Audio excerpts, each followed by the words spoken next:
Benvenuti in diretta su shritalia.com, il canale di comunicazione che abbiamo riattivato dal 1 di ottobre tutti i giorni, dal lunedì al venerdì, dalle 12 alle 12:15.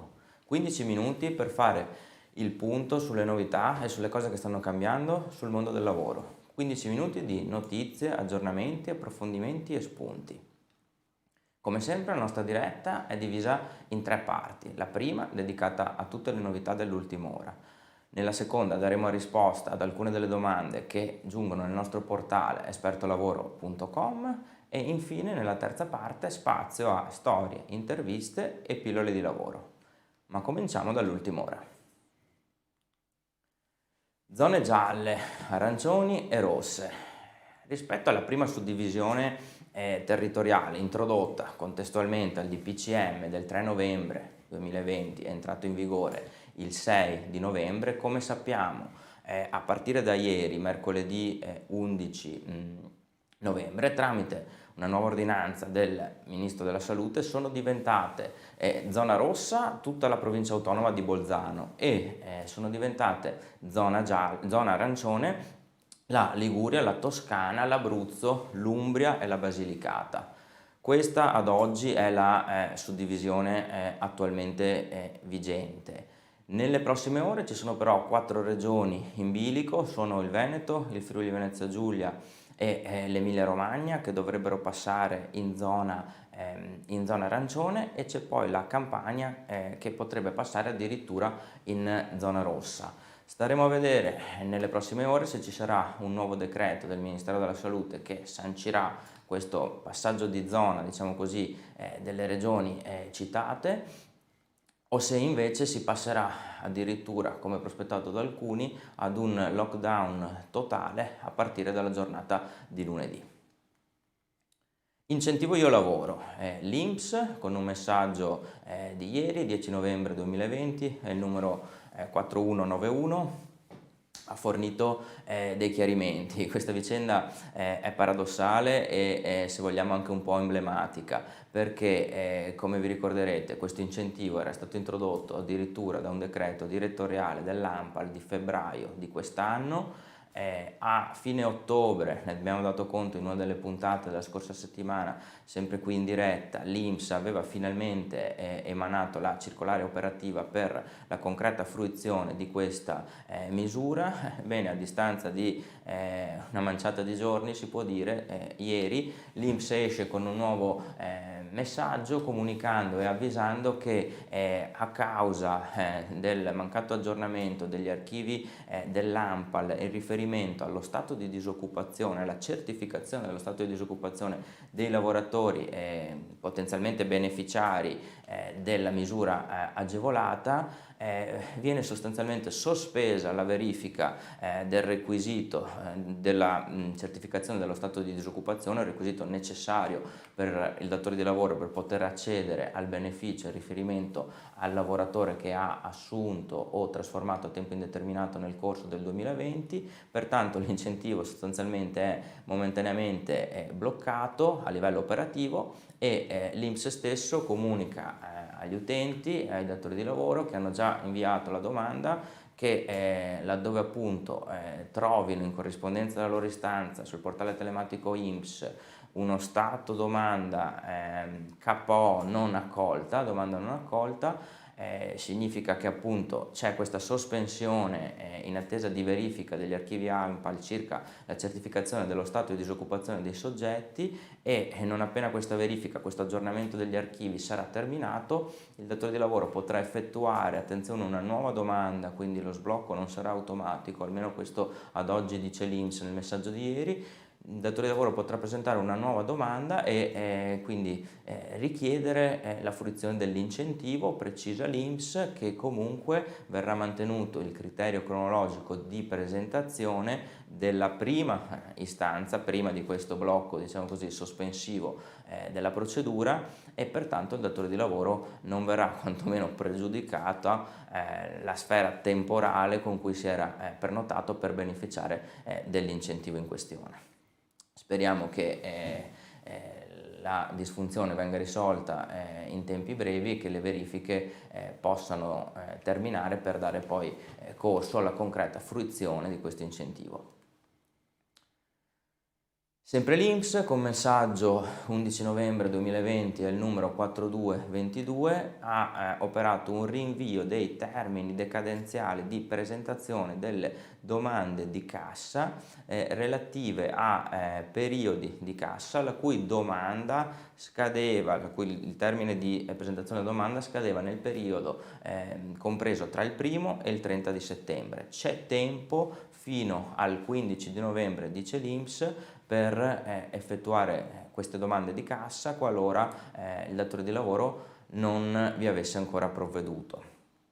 Quindi, facendo un esempio concreto, laddove avessimo un periodo di cassa integrazione che abbia interessato la mensilità di agosto, il mese di agosto 2020, con riduzione a 0 ore o sospensione parziale dell'orario di lavoro, il datore di lavoro, che ordinariamente avrebbe visto scadere il termine di presentazione della domanda di cassa entro la fine del mese successivo, quindi 30 settembre 2020, avrà invece tempo fino al 15 di novembre. L'INPS quindi dà conto che analizzerà e, laddove i presupposti fossero verificati, accoglierà anche domande di cassa presentate successivamente, quindi al 30 di settembre, ma fino alla data del 15 novembre.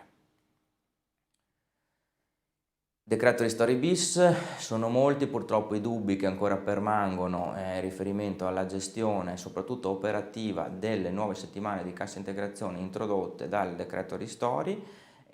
Sono molti ancora i dubbi, siamo tutti in attesa della circolare che dovrà andare a disciplinare, sostanzialmente a armonizzare, coordinare l'incrocio tra le 18 settimane del decreto agosto e le 6 settimane del decreto ristori, così come anche la fruizione dell'esonero contributivo, che era stato, se vi ricordate, previsto e introdotto sempre all'interno del decreto di agosto. I dubbi riguardano principalmente la data anche di assunzione entro cui il lavoratore deve risultare in forza presso l'azienda per poter rientrare nei nuovi programmi di cassa integrazione. Il decreto ristori bis della scorsa settimana ha fatto una certa chiarezza, ma non ancora totale, su questo punto, prevedendo la data del 9 novembre 2020 come data di decorrenza massima dell'assunzione del lavoratore per poter rientrare nei periodi di cassa. Ci sono però dei dubbi, perché in una prima versione del decreto ristori, il primo, bollinato ma poi andato in Gazzetta Ufficiale in versione diversa, la data era un'altra, era quella del 29 ottobre, data di entrata in vigore del decreto ristori, e questo sta generando un po' di confusione. Vedremo anche su questo punto la posizione che prenderà l'INPS nella circolare, se quindi verrà confermata la data del 9 novembre prevista e inserita nel decreto ristori bis, o se invece si tornerà indietro coprendo anche quel periodo tra il 29 di novembre il 29 di ottobre, scusate, e il 9 di novembre. Reddito di emergenza.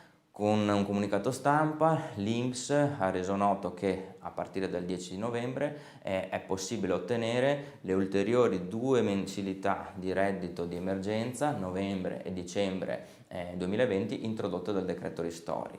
L'istituto precisa anche che coloro i quali avevano già beneficiato di questa misura non dovranno presentare una nuova istanza, perché beneficeranno in automatico di queste 2 nuove mensilità. Chi invece non l'aveva mai presentata, avendone i requisiti, può effettuare un'istanza ex novo e accedere al beneficio. Pacchetto previdenziale 2021, ci avviciniamo alla fine dell'anno, quindi cominciano anche a intervenire le indiscrezioni su quelle che saranno le misure previste dalla legge di bilancio e dal collegato lavoro per il 2021, e in tema pensionistico, questo è un tema di particolare rilevanza perché sono molteplici gli strumenti che possono fare, tra virgolette, da scivolo per l'accesso pensionistico a quelle persone che non abbiano ancora magari maturato integralmente i requisiti per l'accesso alla pensione, ma che sono nella prossimità di realizzare i requisiti contributivi o di anzianità per accedervi. Ecco che allora anche per il 2021 dovrebbero restare in vigore l'opzione donna, l'APE sociale, la sospensione e il contratto di espansione, mentre invece ricordiamo che il 2021 sarà l'ultimo anno di vigore per quota 100. Era una misura introdotta, se vi ricordate, in via sperimentale per 3 anni, quindi a partire dal 2019-2020, il 21, salvo proroghe, al momento non sono previste, e l'anno prossimo sarà l'ultimo per poter andare in pensione sfruttando i requisiti di quota 100. Infine un dato statistico interessante, curioso, nonostante il momento, nonostante il lockdown passato e probabilmente anche prossimo futuro, al momento la contrattazione di secondo livello, la contrattazione aziendale, ha fatto registrare un incremento del 23% rispetto allo stesso periodo di riferimento dell'anno scorso, quindi sono stati molteplici gli interventi della contrattazione collettiva di secondo livello per andare a disciplinare anche tutta una serie di aspetti e tematiche che hanno potuto anche agevolare i lavoratori nella gestione e nella disciplina di questi mesi difficili. Tra marzo e ottobre del 2020 più 23% di ricorso di sottoscrizione di contratti collettivi di secondo livello rispetto al mese scorso. Di questo, così come anche di tutta quella che è la tematica legata al welfare aziendale, parlerà Simone Cocchetto nel webinar di oggi pomeriggio tra le 15 alle 16, e passiamo ora alla sezione dedicata alle domande e alle risposte. La prima domanda. La prima domanda. Per i cittadini stranieri valgono le stesse limitazioni agli spostamenti che vigono per i cittadini italiani? Risposta: sì, le restrizioni sono valide per tutte le persone presenti sul territorio nazionale, a prescindere dalla loro nazionalità. Ovviamente per gli spostamenti da e per l'estero, oltre alle restrizioni nazionali italiane, valgono anche, bisogna prendere contezza di quelle che sono le specifiche disposizioni previste dagli stati esteri di destinazione o di provenienza. Seconda domanda. La sospensione delle attività di ristorazione disposte nelle zone arancioni e nelle zone rosse si applica anche ai ristoranti e negli alberghi con riferimento ai clienti lì dentro alloggiati? Risposta: i ristoranti degli alberghi sono aperti anche per i clienti che vi alloggiano anche nelle zone arancioni e nelle zone rosse. Come sappiamo è consentita all'interno degli alberghi senza limitazioni di orario anche la ristorazione all'interno dell'albergo, chiusa invece all'esterno. Qualora ovviamente manchi tale servizio all'interno dell'albergo, il cliente potrà valersi della ristorazione mediante comunque l'asporto o la consegna a domicilio. Dentro l'albergo invece si può anche cenare senza limite di orario, ma solo per i soggetti alloggiati nell'albergo. La terza ed ultima domanda. Può essere disposta la chiusura al pubblico di alcune zone della città?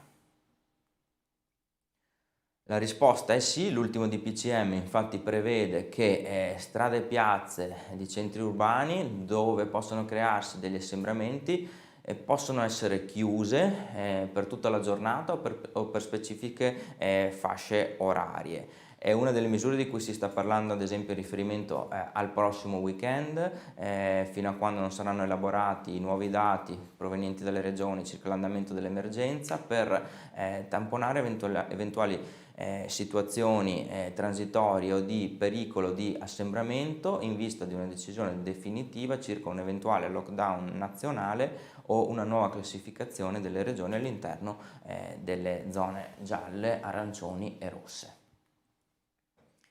Per tutte le altre domande vi rimandiamo al nostro portale espertolavoro.com, all'interno del quale uno dei nostri professionisti vi darà poi una risposta in tempi rapidi e celeri. Chiudiamo ora con storie, interviste e pillole di lavoro.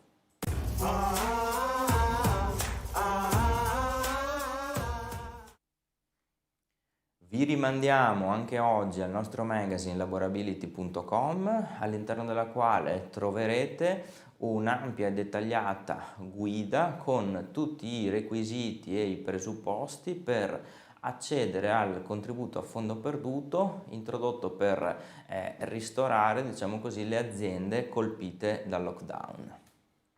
Siamo arrivati alla fine, vi salutiamo e vi rimandiamo alla diretta di domani, sempre alle 12.